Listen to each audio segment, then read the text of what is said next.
As you watch the screen, your heart begins to beat faster. There's a fluttering in the pit of your stomach. Your throat is dry. Your palms damp. Suddenly a chill runs down your spine. You clutch the person next to you. You tell yourself, it's only a movie. It's only a movie.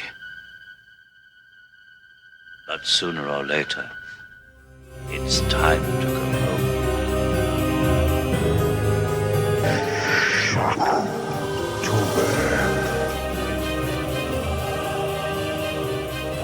Welcome to Film Strip. I'm Jay. And I'm Nick. And we're here to talk about the Texas Chain Saw Massacre. The first one, because we'll be saying that a lot. Starring Marilyn Burns, Alan Danziger, Paul A. Parton, William Vale, Terry McKinn, Edwin Neal, Jim Sidow, and Gunnar Hansen. Directed by Tobe Hooper, of course, written by Tobe Hooper.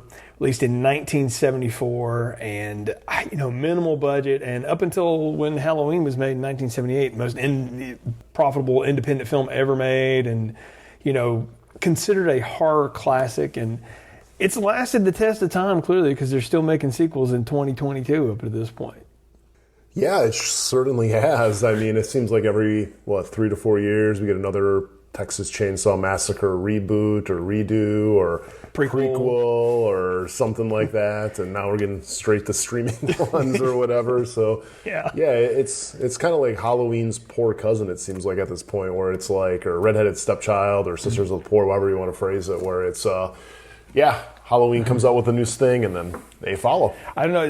I'm having shades and memories of when we did the Hellraiser series, and when that veered into the video on demand or home rental territory and stuff like that. So but this one's one that we talked about for years and just had never done. And then, like I said, they made the new one for Netflix, and we're like, decided to do it. That may be a decision we regret ultimately. It could be, but I think also it was kind of a backup series in that, like I said, there's a new one every 4 years, so we could always just tie it into the new release. I'm sure there's going to be a redo or reboot or remake for Netflix or Hulu or Peacock, and probably 2026, unless we're all dead by then. I mean, they could be, right? Yeah, you never know the way things are going. But no, it's one of those.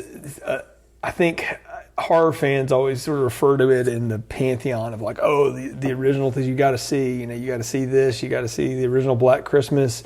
You got to see Halloween. You got to see the first of everything, right? Friday the 13th, Nightmare on Elm Street, whatever. Mm-hmm. But this one's it came out before the craze really started for the slasher series, and because all of that really hit high gear when Halloween came around, and this movie was before that, but it launched the careers of Tobe Hooper and Kim Hinkle and some of the other people involved in it. And Tobe Hooper had a very illustrious career, and to his credit, never backed away from this is where it kind of all started for him, even though he had worked in film for a number of years.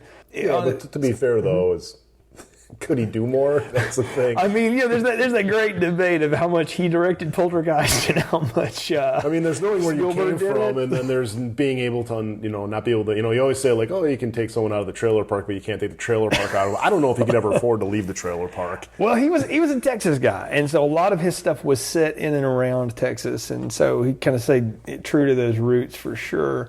And when he was at the University of Texas and working in things like that. But this is one of those that he says he came up with the idea for it, and I find this hilarious because this reminds me of like your kind of shopping trips. He was standing in a long Christmas line at a hardware store or something, and he thought, that'll make me take a chainsaw. Yeah, he said, the only way he thought he could clear the room was to get a chainsaw after everyone.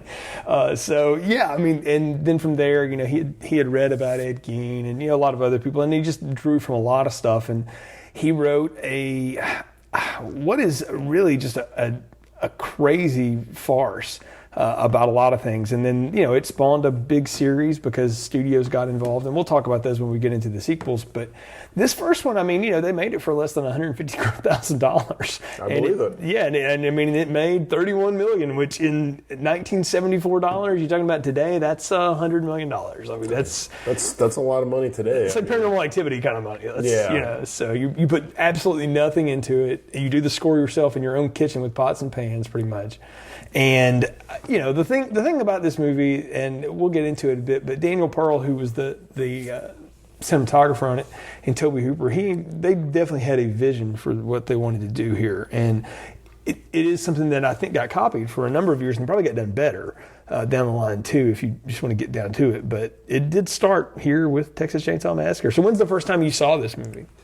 I saw it in the pre-wake, I guess you could call it, the remake that was coming out, the Platinum Dunes one with Jessica Biel in the low-rise jeans remake version. I remember that was coming out that Friday, and me and a friend, we went to the local video store. Remember, they used to have those. Yeah. And we rented this one like the weekend before, and we just watched it. Really had no idea what to expect, when we rented it, and just figured, if we're going to see the remake, we should probably see the original. But that was the last time I saw it until about 1 week ago. So I'm kind of I remember kind of the bits and pieces and the overall thread. I mean, I've seen the remake a lot more than this one, just because it's on TV all the time. But it was just one of the movies where I felt like I probably should rewatch, even though I didn't really have to, because I still, like I said, I remember all the beats and everything. But I'm glad I did revisit it.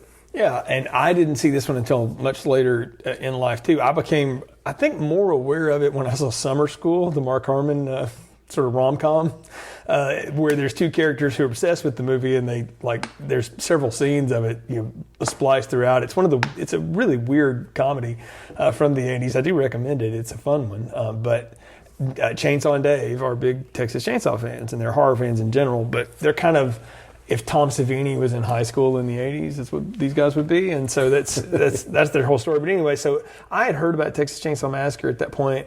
At that point, I had seen Halloween and, Friday the 13th, stuff like that. But I didn't really, have a desire to see this until much later. And I think in high school, I just ended up renting it or something one weekend, or I saw it on TV or something. It came on, and ended up watching it.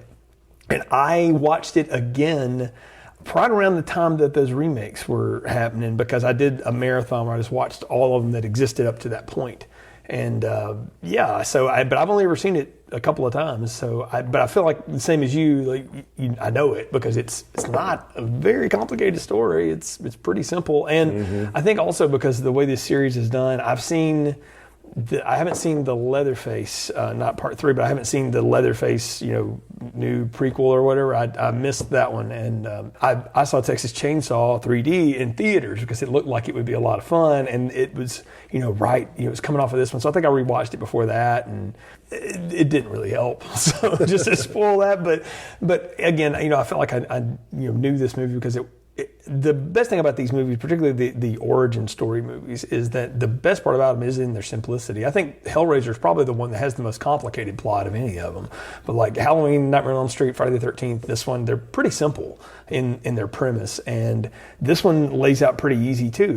It's definitely something that could only take place in the 1970s, because just the entire setup, the way that these people are in a van together and they're taking a road trip basically with, it's two siblings going to check on their grandfather's grave that they've heard might have been disturbed, and some of their friends just come along for the ride, and they pick up a hitchhiker, and then everything goes to hell. And only things that would happen then, like nowadays, nobody stops for anybody on the interstate, and so it's interesting to think about. But having driven through a good bit of Texas in my life at different times, interesting to me to go to like the idea of like rural horror. Because I think that's a trope that horror has gone back to for years and years and years. I feel like all of that really owes a debt to Texas Chainsaw Massacre. Yeah, totally. I think horror movies themselves, I think when you look at a lot of the classics and everything, it's like tend to be rural areas where people aren't in populated, situations and everything like that. It leads itself to horror because you don't have the police, you don't have, paramedics that can come get you. It's just basically you, the elements, and whatever's chasing you. I mean, look at Hills Have Eyes, even Friday the 13th at a camp, it's out in the middle of nowhere. So you look at like a lot of this stuff, and it's all kind of basis of it, I mean, I guess probably the one that contradicts that would probably be like Nightmare on Elm Street, but then again, they're in the dreams, so therefore, same element, you're not able to get help. So. But they're all in a town together, it's really built around the kids living on a street, Yeah, or even Halloween, too. All the adults are amazingly absent during that movie. So. Absent because there was no budget for them, just like there wasn't in this movie. I think it was the 70s and they're having some swinger Halloween parties. Yeah, you are not alone in that theory. I've seen that purported for many years now, and maybe so. I'm taking credit for it, though. So, then they all grew up to become an angry mob many years later because evil dies tonight. But anyway. We're all so pissed off in 2022. I mean, that's the complete premise for that movie. But people can go listen to Brad and I talk about that in the archives. But yeah, it's not the traditional plot summary we usually do here on Film Strip because there really isn't a lot you need to know. It is two siblings who are going to check on their grandfather's grave. One of them, Sally, is the Nightmare on Elm Street, or not Night of the Living Dead. That was kind of the plot. Yeah, pretty much. It's very similar. Yeah, very very similar. I think Tobe Hooper even copped to that years later. So you got Sally, the sister. You got Franklin, the brother, who's in a wheelchair. So that was an interesting trope to have at the time. And then their three friends who decided to just go along with them for the ride. Because why not? That's what you did. I mean, it wasn't like you had the internet. There was nothing else to do, so you just did this thing. Hopped in a van and smoked some weed and what you're going to do. Yeah, I think Kirk, the guy driving the van, it's his van. So like that explains that. So you've got those things, and then along the way they pick up a hitchhiker. They do see some crazy stuff at the cemetery. They pick up this hitchhiker who just goes insane on them in the van. He starts cutting himself. He starts cutting on Franklin. They throw him out, but he marks the van. So when they roll up at this gas station, because they're out of gas in the middle of nowhere, Texas, and the guy tells them a lie, like, "Oh, I don't have any gas. You're gonna have to wait, but you can have some of my famous barbecue," which we will learn later is people that they turned into barbecue. This is a family of cannibals, and they basically get picked off one by one until it's just Sally left. Sally and Franklin are running in the dark when he gets killed, and then Sally is sat down for probably the most famous part of this movie is the dinner scene, which goes on for a very long time. We'll talk about it when we get into it.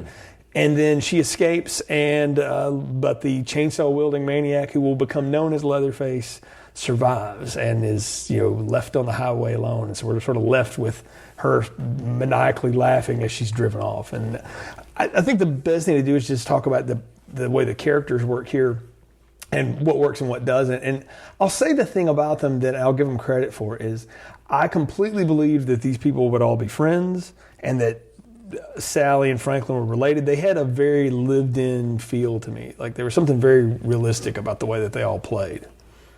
Yeah, I mean, it's believable. Like I said, from everything I've seen or read about like the 70s and everything, it seems like this is kind of the hippie lifestyle. You get into a van, you're going to go to a concert, you're going to go traverse, you're going to go down to Tijuana, whatever it's going to be. So, yeah, I mean, it's believable with it. But one thing I got to bring up right away is Franklin is freaking annoying. That guy they needed to hone whatever that actor was trying to bring forth back because he just came off. I mean, I'm just going to be honest, a big guy in a wheelchair who acted like a 2-year-old. That was his entire thing. It was just like him crying and whining and sticking out his tongue. I mean, I expect, my nieces who are of grade school age to act more mature than he did during this movie, but man, was he annoying. So when later in the movie he got it, I was very, very happy with that. So I think horror audiences have often talked about Franklin being like the most like root against character, and that is way ahead of its time because it took Jason and Freddy years to get to where like you started rooting for them to take out the annoying characters. Halloween never really leaned into that except for like Resurrection, which doesn't count. The babysitter that had Daniel Harrison part 5 was pretty annoying too. Okay, yeah, you know what? Yeah, you're right. Tina was terrible. Tina was on speed. You're right. So yeah, but you wanted her to protect little cute Daniel Harris, but. Otherwise, yeah, you're right. And they're all archetypes. You've got Kurt, the van driving guy, who's definitely like, I don't know, it looks like he's one of the roadies for John Denver or something like that. And then you've got Jerry, their other friend, who's hanging out. And then you've got Pam, who's like reading astrology books.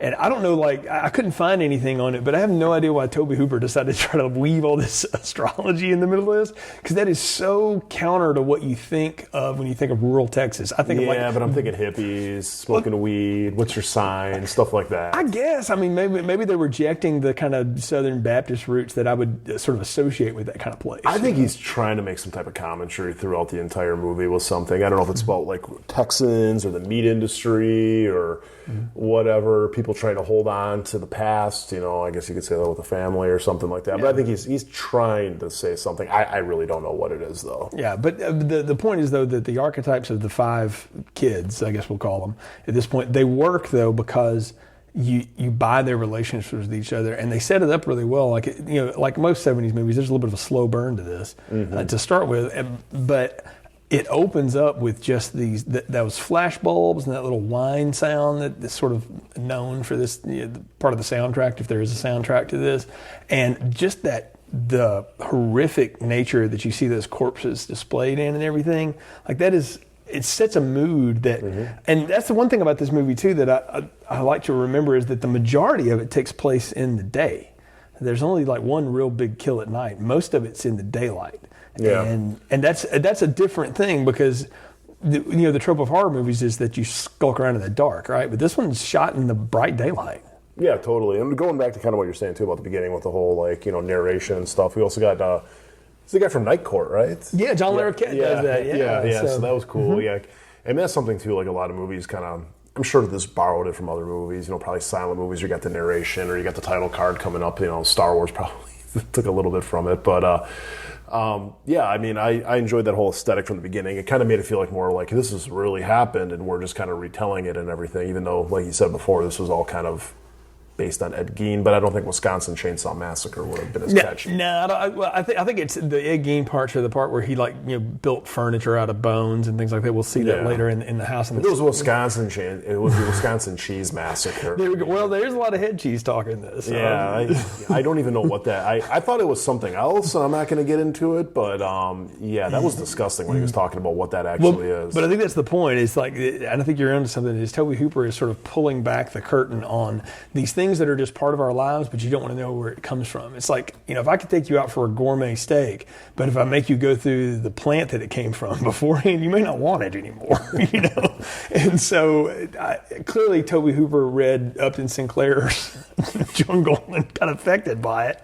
Or he is, again, making commentary about this. It's hard to know with Tobe Hooper because on one hand, like you feel like, oh, there's this guy making this commentary. On the other hand, you're like, this is a guy who just smokes a lot of weed and likes to shoot really weird stuff. Like he was all into the aesthetic in this movie, and that's what sets the mood from the beginning. Again, you get that weird display in the graveyard, and I don't think that's their grandfather that's gotten unearthed there or whatever, but it's like there's 2 corpses kind of intertwined with each other, and there's this grotesqueness and all this stuff. And I'll give the credit for a movie that had no budget at all. Mm-hmm. They just took a lot of slaughtered animal meat and shoved it on some plastic skeletons from the local high school or whatever, and made it look pretty good. Yeah, I mean, got down to the basics with that, which I think honestly probably works better than sitting there doing molds and using fructose and red dye number 2 or whatever it is. So yeah, no, I mean, definitely kind of sets off that aesthetic and stuff like that. And I mean, even going further to your point you brought up before too, is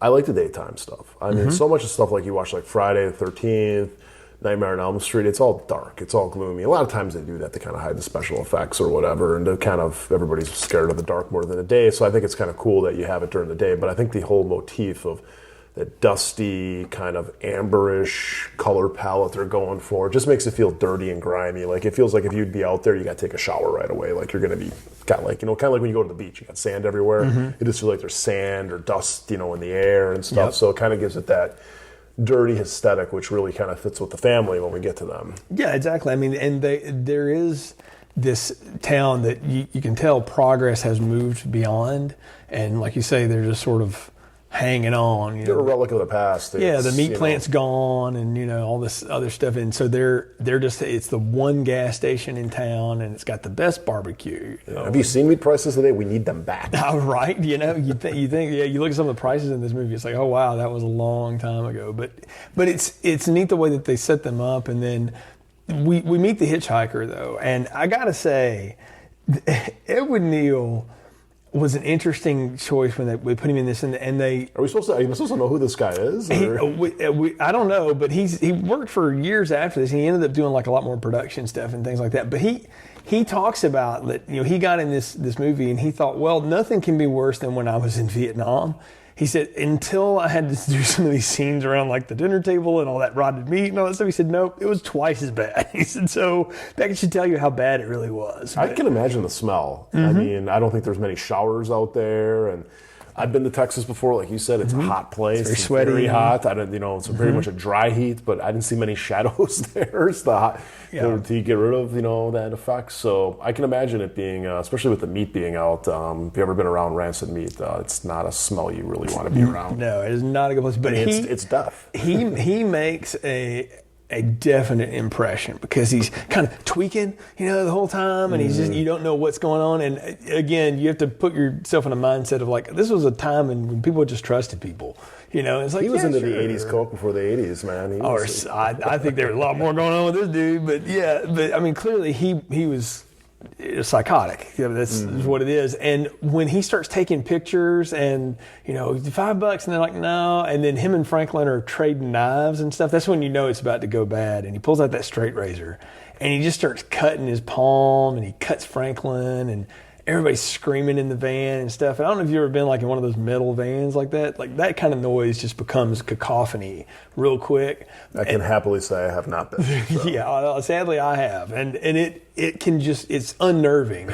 And again, I say all of that to say, they toss him out of there real quick off the road. And I had never really paid attention to it until maybe the second or third time I watched the movie, that he purposely puts those marks on the van. I thought for a long time he was just kicking it, just being pissed. But he is specifically marking that so that when they roll up at that gas station, it tells Drayton that, hey, these are our next marks. This is our next set of meat right here. No, it's I didn't catch on to that. So, yeah, he's marking their prey, I guess. Yeah, interesting.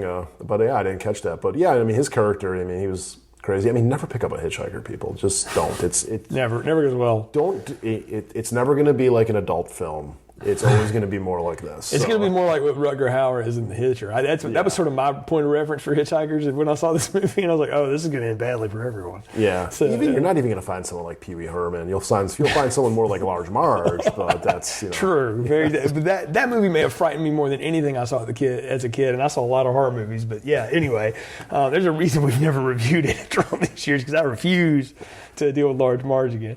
But no, they deal with the hitchhiker and they roll up at the gas station because they're obviously out of gas. Mm-hmm. And that's when you get, again, the big lies, like, oh, well, I don't have any gas or whatever. And maybe he does, maybe he doesn't. I say it's a lie because I think it's just the setup, because how would they know? Like what are they going to do, pick up the pump? He could always just shut it off, because even then you had power to those pumps. And so he convinces them, like, oh, you can just hang out, go and, explore the area or whatever. And that's when they walk up to the house. And they kind of split up a little bit because Franklin's pissed and he's going in one so many direction. things like I'm feeling like, Rob Zombie obviously copied this with Thousand Court. Yes. That's the exact thing. Yeah. But then also, like, kind of bringing some of the house, it's kind of reminding me of Psycho. Yeah, there's a little bit of that. Yeah. Yeah, the house in the distance, don't want to go to the house, what's going on in the house. And even that movie too, kind of, Ed Gein-ish and stuff like that was the inspiration. Mm-hmm. So, little Wisconsin pride there. That's where I'm from. That's fine. But what I like is that they get to the old homestead, right? And Franklin and Kirk and Pam are talking about this local swimming hole.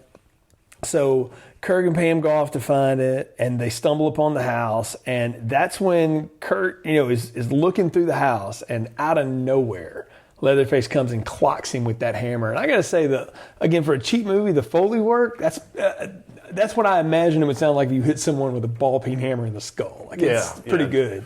Definitely raw sound effects there. Definitely well done. I always think those honestly work the best. Like, you ever seen the movie Heat? It's like, they did real gunshots, and it's like, it sounds a hell of a lot better than the stuff that they usually put in after the fact. So, but again, I'm just like, why are you guys checking out this house? Like, you're going into the house, you're doing that. It's Texas. I mean, they're asking for gas because I mean, but it's Texas though. What he did right there is not illegal. Well, this is also true. So let's talk about Leatherface because we first see him there. Gunnar Hansen's a big guy, or was a big guy. Rest in peace. But a big guy, and I don't mean like big and like overweight, but like he looks like a guy that probably played line in high school or something, and then worked at a meat packing plant himself, or throwing bags of sand around or something. He's just a big muscular dude, but he's kind of barrel chested. And but you see he's got this mask on that's made out of human skin, and he's the butcher. He's the killer of them. Even though they'll talk about who's the best killer of them, clearly he is, because he's the one that does all the dirty work, because he's clearly the muscle of the group. And I'll give the Jerry character something that I think was neat, and I only picked up on it this time. But when he hits him with that hammer, his legs twitching on the ground. That's cool. I was like, you know what, Alan Danziger, that's pretty. That was slick. I don't know where you were told to do that, or you just figured that out on your own, but that was really good. I'd imagine though they probably did a little bit of research, or maybe he actually worked like in something like a meat packing plant or something, and saw the effects when you do that to a cow or whatever, and that they twitch. I mean, we all know that chicken, you cut its head off and it's going to run around for a little bit or whatever. It's going to twitch. So it definitely is a good thing. Because you also think like maybe he's not even dead. Like he might be brain dead, but maybe his body's still alive. I mean, you can go down that road and stuff. So definitely cool to actually see that. Of course, Pam not far behind. She comes on in, and Leatherface starts chasing her. It's a great chase scene, and he just grabs her. And I will give both of them credit for this. The way that a lot of times the way these movies go, or the way a movie goes, is when the evil thing grabs the person, they just go limp or whatever. She puts up a hell of a fight. Like, she's kicking and screaming. Terry McKenna is not going to live with that. And Gunnar Hansen and her really had he told her, I want you to fight me the whole way. But of course she had no chance. And when he hangs her on that hook, and I know it's a smash cut because they can't really do it, but you feel it happen. And I'm like, and the way she reacts to it, it's horrific to think you've just been hung up by your rib cage. Yeah. I mean, Yeah, things digging into you and stuff like that. And one thing I got to point out, though, there's no blood right now. Yeah, it's very little. Yeah, very, very little blood. You think like Texas Chain Saw Massacre, you're thinking it's going to be some gory blood in your face, intestines coming out. And right now, it's all raw. It's nothing really like I said, there's no fruit, corn syrup with red dye number 2 in there. There's a little paint on the wall to show. And then you see Leatherface while she's hanging on that hook, chainsawing pieces of Jerry off, like his leg, and he cuts off pieces of skin. And you're like, oh, that's what he's cutting him up like meat. He's butchering him. Yeah, he's got the bandsaw and he's going to town on him. And I mean, that is, again, the noise of all that and her screaming and everything, that is just so unnerving. And again, I keep going back to it, but this is all happening in the daylight in the windows like we're sitting by right now. Just, that is such a neat way to frame this. Well, I think the scariest part, though, is that it's natural for Leatherface to do this. Like, it isn't like his first time killing something where you see he's nervous or making mistakes. It's very mechanical. It's very much, he's treating them like he would treat cattle. It's just like, you know what, you're not anything. I'm going to grab you. You're going to fight me a little bit. I'm going to overpower you. I'm going to put you on the hook, and you're just going to sit there. I'm not going to taunt you. I'm not going to sit there and, be a Bond villain and give you a big monologue. It's just like, no, I'm going to go back to my job. You're next, but I got to finish this guy up right now and chop him up, okay? Because we need some more barbecue by the side of the road. Yeah, and speaking of who's next, Jerry comes in looking for Pam and Kirk. And he sees all this mess, but he can't find anybody. And he hears the freezer knocking, and he flips it up. And Pam, I guess she's still barely alive at that point, comes up out of the freezer, like a spook house kind of thing. And it's a big jump scare. And then of course Leatherface comes in and kills him real quick. So we've knocked out 3 characters inside of 10 minutes together. Yeah, and it's pretty efficient the way the pickoff goes in this movie. Yeah, and I think it's definitely good because you really think about it. It's like if they would have got away and got back, they probably would have got the hell out of Dodge and everything. So, you eliminate the 3 characters who are basically just fodder. I mean, they're the cattle to the slaughter, quite literally. And you get down to your final characters here, who the brother and sister with Franklin and Sally. Exactly. So we've talked about how annoying Franklin is. I don't think we need to rehash that. The whole world knows that. Like the internet, I think, was invented to bitch about Star Wars and Franklin. But so we know how annoying he is. But they're clearly getting worried. They're out in the dark, and Sally's like, "Well, I'm going this way," and he's got the flashlight going, "No, go with me." And they go traipsing off through the dark, and you just know something's coming. And this is where we and they got to stick together too. I mean, he's in a wheelchair. This isn't like there's like he there's knows. not ramps. There's not asphalt out there. It's pretty rough. I'm kind of it's smart on Franklin that like, no, I'm hanging under this flashlight. It's my only way you're going to like stay with me. But out of the sagebrush comes Leatherface, and this is where we do get some good blood effects when he's ripping Franklin apart in that wheelchair. I mean, it is horrific, and you see it the splattering. only chainsaw kill in the movie for a movie called the Texas Chain Saw Massacre. It is the only chainsaw kill in the movie, and I mean it's pretty gory even for this movie's standards. Yeah, I mean, but with today's standards, I mean, you could probably put that pretty uncut on TV. And oh yeah. I mean, they slapped a PG on this when it first went through, and Tobe Hooper's like, "No, please don't do that. You will kill this movie if you do that."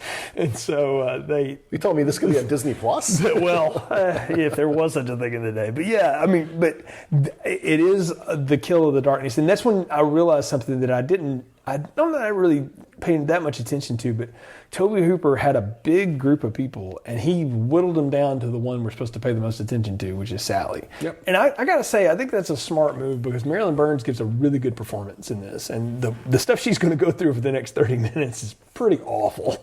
And not only like as a character, but what she had to go through as an actor to live through that is pretty tremendous. But I mean, she jumps out of a couple of windows and stuff. She runs to the house, and that's where she finds this like couple that's been dissected. That's where you get the Ed Gein stuff, all the bone furniture and all that stuff. And what I find is interesting is we'll back up for a sec, is when Leatherface kills Jerry, he runs over to the side and he's having this nervous titter, and we get that look at his face where his teeth are all messed up and he's kind of licking his lips, and you don't know what he's doing. And when he comes back later, he's wearing a different face. He's got 3 faces in this movie. And I don't know. I had never paid that much attention to that until this time around. And I was like, oh, like there's a distinct difference. And I did a little reading online, and apparently like there was one face that was the butcher's face, and one was the the old lady's face, and then one was the pretty woman's face, is what he called it, because it had the makeup on it. And I don't know. It's just weird to see all that go down, right? Yeah, I like it. I think it's just he's trying to have different personalities for whatever he's doing right there. Like, the butcher, you're putting on a different... I mean, we say it at work all the time. We wear different hats, depending on your job. I guess he wears different faces and everything. But I also take it, for me, I think he's also... I think it kind of shows there's some type of mental deficiency going on there, so to speak. He's probably the one that, he's the big guy, but he's also kind of, to quote something about Mary, looking for his baseball. So he's the simple one. Yeah, exactly. Yeah. So he's the one that's... I could see him like, him being able to put on different faces or whatever like that kind of demonstrates how he should be acting at that point. Right. And Sally does the right thing. She gets the hell out of Dodge. She runs back to that gas station. And that's when we find out that the proprietor of the gas station is in all of this. And I got to say, that is a hilarious scene when he beats the hell out of her with that broom. That's funny. Yeah. It's just, I got nothing else to say about that. I mean, he whips her to death with that thing nearly, and ties her up and brings, he's bringing her back. He runs into the hitchhiker, and that's when he starts getting scolded. He's like, "You're not supposed to leave your brother alone." So you find out the hitchhiker and Leatherface are brothers. Yeah. And so I don't know who this character is supposed to be to them. I don't think it's Dad, but Uncle maybe? I don't know. Uncle, yeah. To me, I took it, they're all family. I mean, they're all whatever. I mean, they all probably worked at the meatpacking plant together, and when everybody else moved out, they stayed back there. And, you got your grandpa, you got the one uncle, and then you got the 2 boys. Yeah, and we're going to meet Grandpa in a bit because they tied Sally up at the table, bound and gagged, and that's when the hitchhiker, pulls her hood off and realizes, like, oh, I know you. Yeah, we go a long way back. You threw me out of the van. I tried to cut your brother in half. So I see mine did it. So okay, and they bring Grandpa out, and I got to tell you, I mean, it doesn't look like great makeup now, but I thought it was like, is that a corpse? And like, no, that's still supposed to be a living person under there. And the guy that played that was younger than everybody else on the set. Yeah. And I was like, you know what? He did a really good job of like barely able to move Grandpa, but he's clearly involved. And they had this whole discussion about how the gas station attendant doesn't like killing people. He's, I'll cook them, but I don't like killing people. But the hitchhiker and Leatherface are killers. And we found out that the hitchhiker was the, quote, killer at the meatpacking plant the same way that Grandpa was. And what that means is you had the hammer and you hit him in the head. Yeah. Back in those days, it was a sledgehammer. It's a little more humane these days, I guess you would say. Did not like the bolt gun method. Yeah, they didn't have that back then, apparently. And so... meat tastes better.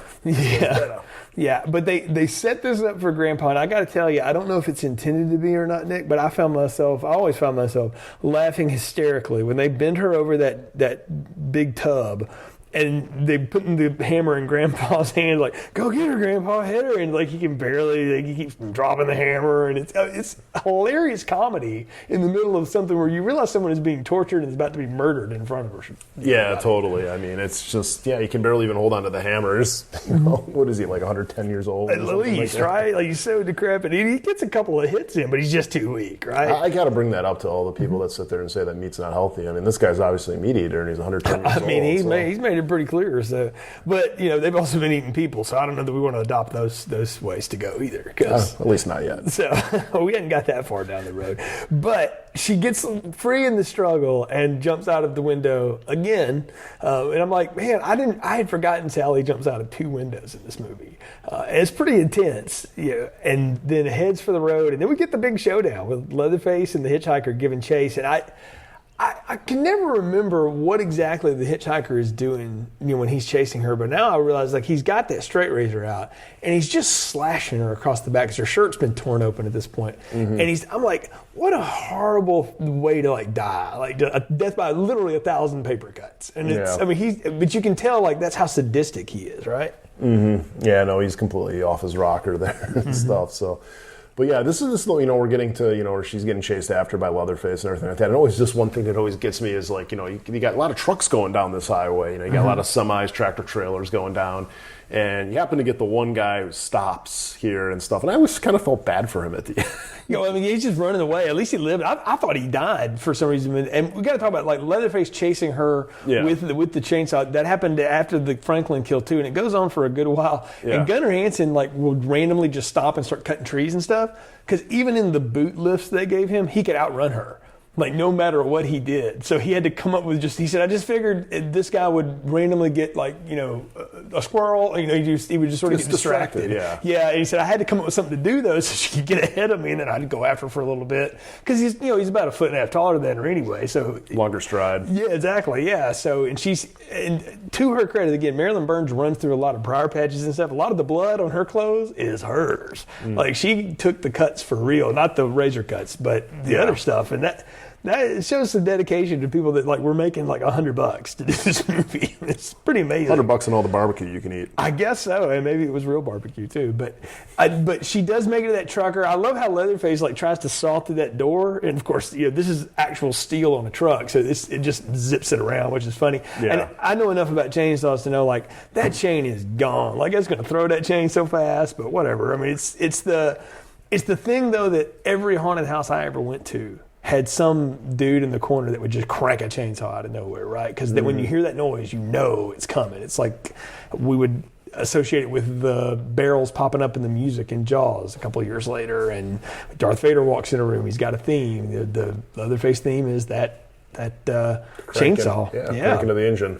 Yeah, but I do like that trucker, man. He's a big burly guy. He grabs a wrench and he sees a dude coming at him with the saw. He's like, nope, turns around and starts running the other way.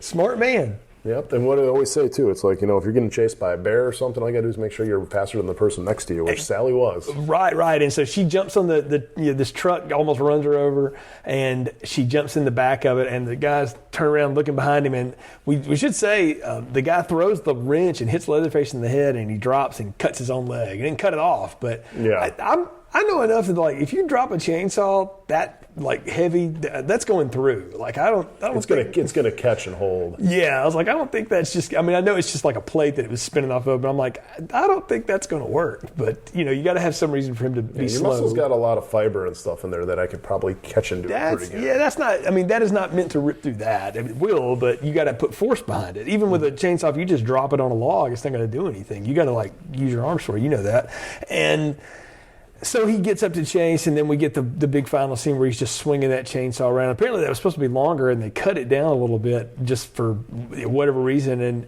it's a famous notion of the Leatherface chainsaw dance, you know, that he does. And I look at this, and you're laughing, and I'm realizing, like, man, is this movie supposed to be funny? Because I am laughing at it the whole time. I'm laughing too at a lot of stuff, like even a lot of stuff that I heard about the movie, you know, how it was this and that. I'm like, I don't know. I think, you know, maybe it didn't play like it back in the day, but it kind of plays like a comedy nowadays with so many stuff. I mean, the special effects, obviously, I know they had a cheap budget and stuff, but it's, you know, just the way it kind of unfolds, and then her leaving and laughing, and him singing there, you know, kind of swinging around a chainsaw and doing a little jig and stuff. I mean, it is kind of comical.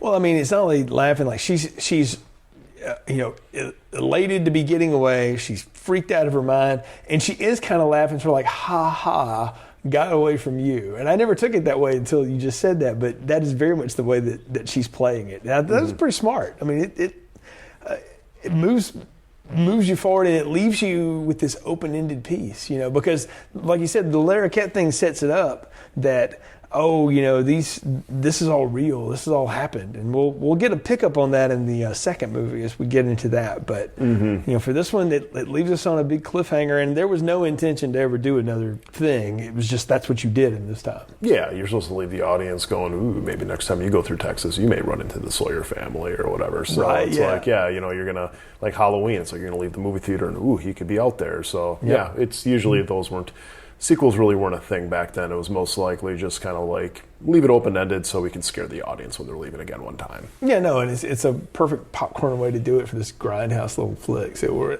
at the part of the podcast where it's time to get final thoughts, recommendations, and popcorn ratings, Nick. So what are yours for the 1974 version of the Texas Chainsaw Massacre? It's fine. I mean, I get it. Some people are, you know, this is a pantheon of great horror movies and everything like that some people sit there and claim. But for me, you know, I didn't really find anything about it horrific.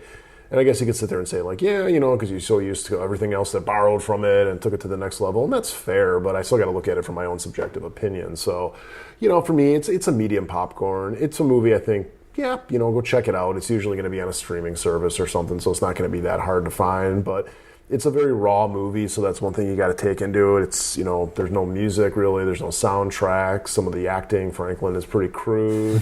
You know, it's not gory. It's not like you're going to sit there and watch like one of these like Eli Roth monstrosities nowadays or whatever. So it's fine. You know, it's not bad, and I don't think it's great. I think it's just it's fine. So medium popcorn. I'll say this: if you're a fan of horror, I can't imagine that you haven't seen this or whatever. But if for some reason you're new to it and you're starting to wonder, like, should I bother to go back? There's always a dangerous thing about going back, you know, for particularly a movie that's this old, is because it's going to feel dated no matter what it does. And there's parts of this that are absolutely just, you realize like they're just filling time, you know, because they don't have anything else to do. They're barely 74 minutes of this movie, and they're trying to just get it to where it can be theatrically released. But even in those things, I think there's stuff to pick up on. And particularly, like, I'll go back again to Daniel Pearl's cinematography and Tobe Hooper's direction and score. I think there's so much stuff that you realize, like, there's probably 50 movies that copied this after it was done. And for that, I give it a lot of credit. As a story, I also give it credit for being very simple and not over-explaining everything and just leaving us where it is. And it more or less works. And the best thing is it's incredibly short. It doesn't ask a lot of you. It's, you know, it's not going to ask you to remember a whole lot of people or anything. It's just going to be there, and then there it is. And so for that, I give it a large popcorn. I don't think it's, you know, one of these movies that is one of my favorites or anything like that, but I understand why it stood the test of time and why it's such a rich tapestry for studios to go back to, because this is the one time where they kind of subtly try to do the Texas Chainsaw Massacre. That will be out the window going forward, because even though some of the original people will get involved again, the rest of these are going to be pretty gory going forward. It's amazing how simple a lot of these first movies are. It's just basic premise, you know, kind of meat and potato film making. So it's always interesting to see where these sequels take us. Yeah, absolutely. Always fun to talk about it here. Folks, thanks for listening to the show. You can follow the show on social media at FilmStripPod, Twitter, Instagram, Facebook. There you'll find announcements about upcoming shows. You can connect with the host that way. Go to filmstrippodcast.com and you'll find a link to our distribution sites. We're on Apple, Spotify, Google, all those places. If you can, leave us a 5-star review and share the show on your social media, as it helps other people find it. We've got a huge archive, 300 plus episodes, so something in there for everyone. We've name dropped a bunch of horror movies here tonight that we've reviewed together, and I've reviewed with other folks. And then we've got a ton of other things that, that Ron and Lindsay and the rest of the crew have been involved with through the years. So check us out. We appreciate this support. Until next time, for Nick, I'm Jay. Thanks for listening to Film Strip. Thank you for listening to Film Strip. You can find more episodes on our website, filmstrippodcast.com. The Film Strip theme music is produced and performed by Frozen Lake 121. All content used or discussed in these podcast episodes is the property of the respective owners and used under the Fair Use Act, Section 504, C2, Title 17.